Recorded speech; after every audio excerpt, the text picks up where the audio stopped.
Okay, but there's a problem with Friedman's reformulation, although it's an extremely elegant reformulation. There's a problem.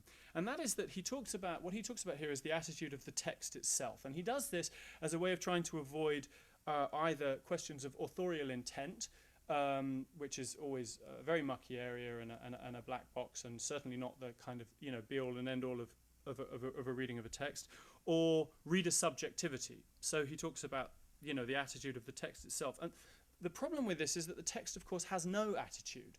All it does is sit there on a table. It has no attitude at all. He distinguishes at one point C.S. Lewis out of the Silent Planet series from Tolkien as distinguishing science fiction and fantasy, because he says that the Lewis text considers that the principles it regards are cognitively valid. But of course, Lewis's series doesn't consider anything. It's just a piece of paper. But this uncharitable literalism obviously won't do, because the thing about it is, we know what he means. Anyone who reads within this field knows what he means, even if that formulation is not won't quite do. And the reason that we know that is because we know how those texts will in fact be read. Because the fact is that, having said the text just sits there, it doesn't just sit there.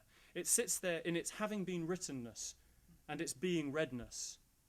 And one of the things that happens here, you see, is that Friedman's very focus on the text itself as a way of trying to avoid subjective questions of authorial or reader intent, that very focus necessarily ends up reminding us that the text is not, in fact, asociological. It's certainly, he's right, it's not reducible to intent or opinion, but questions of structure, human agency, and human relations to those texts are inevitable and central. They come back in the back door as he pushes them out the front. And the question of the cognition effect thereby becomes, whose cognition and what effect?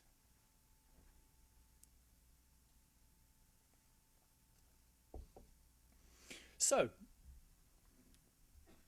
if science fiction is no longer about a text's relationship to its own cognitive logic, because you can't, in fact, dismiss the reader and writer, that the text itself has nothing outside of them. Instead, once you've kind of smuggled them back in by the back door or the front door, I lost track, science fiction instead becomes something done with language by someone to someone.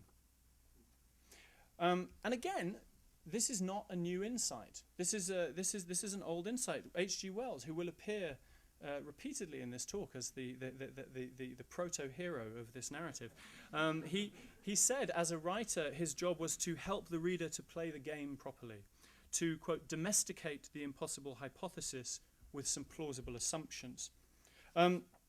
So this is essentially how something is done by someone to someone with science fiction. It was the incommensurability of cognition itself, as in the real world reality, and the text's claims that led Friedman to shift to talking about the cognition effect, right? But with Wells talking about domesticating an impossibility as at the basis of what he does, what's beginning to happen here is it's not just cognition, but the cognition effect itself as well, which is radically contingent to actual scientific accuracy, the facticity of the world. Now, this is implicit in Friedman's own theory of the cognition effect, and I think what Wells does is he simply brings that out. The cognition effect may be derived from reality and accurate science, but it may not be. The cognition effect is the result of a strategy. It's a result of a game played by the writer and often by the reader. These are not reality claims, they are plausibility claims. And that really changes everything. Now, yet again, this is obvious. This is very obvious. But it has, so far, the ramifications for that, the theoretical ramifications for what science fiction is, have not been, I think, sufficiently sort of drawn out and dealt with. Because one of the things that this does, if you move to the question of plausibility and domesticating the impossible, is it forces you away from the comforting implication that, quote, the attitude of the text itself, to use Friedman's phrase, is necessarily one of good faith.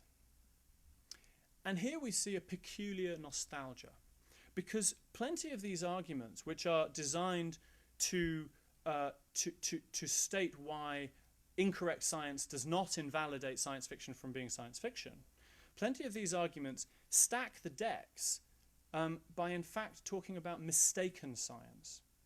So Adam Roberts does this in his book. There's a long quote I won't read here. Friedman talks about an Isaac Asimov story, The Dying Night, from 1956, which was predicated on what were commonly held astrological wisdom, which were astronomical, I should say, which was later disproved. And Asimov refused to revise his story just for the, quote, whims of astronomers.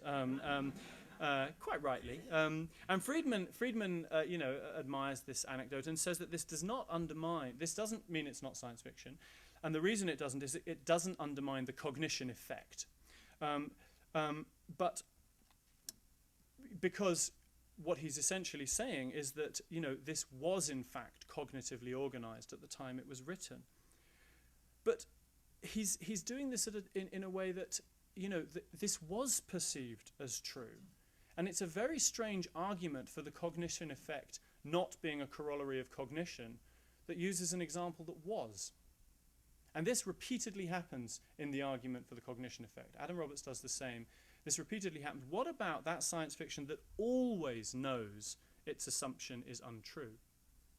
Now, Friedman says that this is Friedman again, someone for whom I have enormous respect. Friedman says that this is a rarity. He says science fiction is overwhelmingly organized cognitively. I want to suggest that this is straightforwardly untrue. I want to suggest that Wells says that if you think about the first men in the moon, the way they get to the moon is because they use this material called cavorite, which is anti-gravity. So for Wells, science fiction which knows its predicates are untrue is foundational to the genre. And I think if you take a look through the science fiction section of any store, you will find countless books that know full well they're talking nonsense. And that is far more theoretically troublesome. Now, one thing you could do is to simply make your definition of the cognition effect as based on, good faith cognition as definitional, and therefore reduce theory to the idea of a border guard and simply push out everything else. But not only would that give you an extraordinarily depleted field with no wells for a start, it would reduce theory to the job of a border guard. And I think that instead, if you're trying to say that what you're doing is theorizing science fiction, you should be theorizing actually existing science fiction. So following Wells, if cognition and the cognition effect can be radically discontinuous, what is the source of the cognition effect?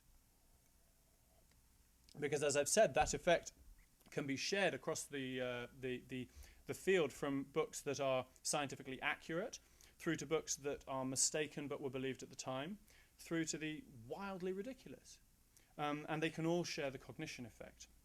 So cognition, that effect cannot be reducible to a logic derived from cognition, from cognitive logic itself.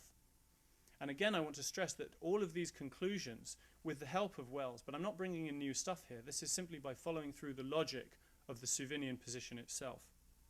So the driver of the cognition effect cannot be cognitive logic. It must be something else. And for the third time, the answer as to what that is has also been known for decades and decades.